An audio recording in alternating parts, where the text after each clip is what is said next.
iOS 16 was released just today, and I go through the top 5 features released in this update. Starting at number 5, haptic feedback on keyboard. This is the most underrated feature in my opinion. To turn it on, go into Settings, Sound and Haptics, Keyboard Feedback, and turn on Haptic. This uses Apple's latest generation haptic motor, which makes the taps feel more like buttons. Number 4, you can now unsend and edit messages after you've sent them on iMessage. I can't believe it's taken Apple this long to do this. To do it, you tap and hold on an iMessage you sent within the last 15 minutes, click on one of the options, and there you go. We got it from Apple before Twitter. Something must be wrong. Number 3, Face ID now works in landscape mode. This feature can be quite helpful, especially when you use your phone in landscape mode.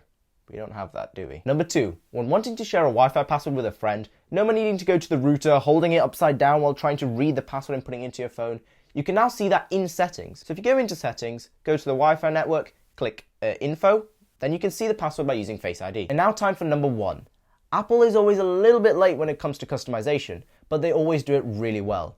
So they've allowed us to finally edit our lock screen. You can now choose emojis with different patterns, color gradients. You can even choose a lock screen that reflects what the weather is like outside of where you are right now. They've even allowed some of the simpler ones, which is like changing photos throughout the day or when you turn it on, which is something they should have had a long time ago. As well as that, you can now add widgets like your fitness, calendar, reminders, all on the lock screen.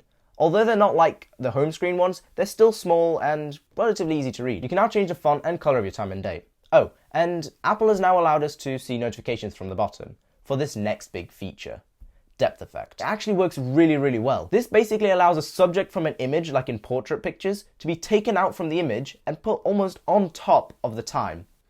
For example, when you turn on the phone, first the subject will load up, then the background. Not just that, but it allows you to overlay your subject on top of the date and time in the corner to make it feel more 3D. If you enjoyed that video, please subscribe. Thanks for watching.